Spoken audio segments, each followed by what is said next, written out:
सवाल समझना है बेटा आपको? मैम एट्थ वाला, ठीक है।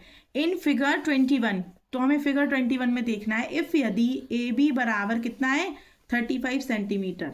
ठीक है, तो पहले हम इस वाले फिगर को ना नोटबुक पर उतार देते हैं। ठीक है, तो ये आपका क्वेश्चन 8 हो गया। हमने इस पे क्या किया, फिगर बनाया। ठीक है, तो हमने ये फिगर आउट किया, तो ए बी कितना है 35। उसके बाद ए डी क्या है, ये है ए डी, ये 20 सेंटीमीटर दे रखा है। एंड एरिया ऑफ पैरेललोग्राम बोला था, इसलिए हमने फिगर बनाया है किसका, पैरेललोग्राम का। तो एरिया ऑफ पैरेललोग्राम हमें क्या कितना दिया गया है 560। फाइंड एल बी, हमें एल बी निकालनी है, दैट्स इट। अगर हमें एल्टीट्यूड दी जैसे कि sum of the parallel line, एक फॉर्मूला होता है ना कि half into sum of the parallel lines, ठीक है, और मल्टीप्लाइड बाय एल्टीट्यूड। तो हम निकाल लेते हैं एरिया ऑफ पैरेललोग्राम, बट हमें सम ऑफ द वैल्यू नहीं दी गई है, तो हम क्या करेंगे, दूसरा फॉर्मूला होता है एरिया ऑफ पैरेललोग्राम का, क्या होता है बेटा, बेस इनटू एल्टीट्यूड। ठीक है, तो फिर एरिया ऑफ पैरेललोग्राम की वैल्यू रख देंगे 560 और इज इक्वल टू बेस आपका कितना दे रखा है बेटा, इसको बेस बोला जाता है, आधार बोलते हैं। क्या बोलते हैं, आधार या बेस। तो कितना है ए बी, पूरा इसमें पूरा रखा जाता है। ए बी 35 हो गया, कितना हो गया 35। एल्टीट्यूड क्या होती है बेटा, इन दोनों के बीच की दूरी, पैरेलल लाइन के बीच की दूरी को हम क्या बोलते हैं, एल्टीट्यूड बोलते हैं या हाइट बोलते हैं। तो उसको हम एल्टीट्यूड का एल्टीट्यूड कर देंगे। हम इनकी वैल्यू रखेंगे, एरिया ऑफ पैरेललोग्राम की 560 है, बेस की 35 है, और इन दोनों का रिलेशन मल्टीप्लाइड में, इसीलिए डिवाइड में जाएंगे, कट जाएंगे कितनी बार, 16 बार। तो हमारे ये एल्टीट्यूड निकल के आ जाएगा कितना, 16। अब हमें पता है, देखो ये तो आपका हो गया।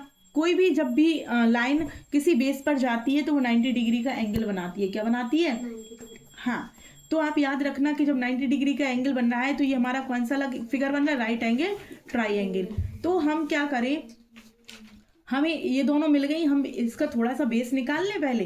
पूरा 35 में टुकड़ों में नहीं पता कितना है, तो हम बेस निकालने के लिए हम ट्राइंगल लेंगे, किससे, इन ट्राइंगल ALD से।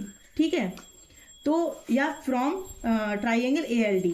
तो अब आप ट्राइंगल का रखोगे तो पहले होता है हाइपोटेनियस का स्क्वायर इज इक्वल टू होता है आपका हाइट का स्क्वायर प्लस बेस का स्क्वायर। तो आप AD आपका AD का स्क्वायर, और आपका AL क्या है, आपका बेस का स्क्वायर, और प्लस DL आपका हाइट का स्क्वायर आप रखोगे। ये होता है आपका हाइपोटेनियस के स्क्वायर के लिए पाइथागोरस थ्योरम होती है, ये फॉर्मूला होता है। तो AD की वैल्यू 20 दे रखी है, और आपके AL की वैल्यू कितनी दे रखी है, 12। AL की वैल्यू मुझे निकालनी है, और आपका DL की वैल्यू 16 है। इनके स्क्वायर निकालो, 20 का स्क्वायर 400 एंड 16 का स्क्वायर 256। AL की वैल्यू निकालनी है, इसको हम इस साइड लेके आएंगे, प्लस की वैल्यू इस साइड आती है बेटा, इक्वल के इस साइड आती है तो क्या हो जाती है माइनस, सब्ट्रैक्ट करेंगे 144 आएगा AL, ठीक है, स्क्वायर। अब स्क्वायर को हम इस साइड लेके आते हैं तो रूट लग जाता है, तो ओनली अकेला क्या बचेगा, AL। तो AL बराबर क्या हो जाएगा 12। रूट हटाते हैं, वर्गमूल लग गया, स्क्वायर हटाया, वर्गमूल लगा या रूट लगा, तो ये 144 किसका रूट है, 12 का। तो आपका ये 12 सेंटीमीटर क्या आ गया, AL आ गया। अब आपको AL दे रखा है, निकालना क्या है, LB। ठीक है, तो पूरे AB में से AL घटा देंगे तो LB मुझे मिल जाएगी। तो हमने AB 35 था और AL कितना था, 12 था, घटाया तो मुझे क्या मिल गया, LB। तो LB की वैल्यू ही हमें फाइंड करनी थी, तो LB is equal to 23 centimetre. ये आपका आंसर हो गया। Thank you.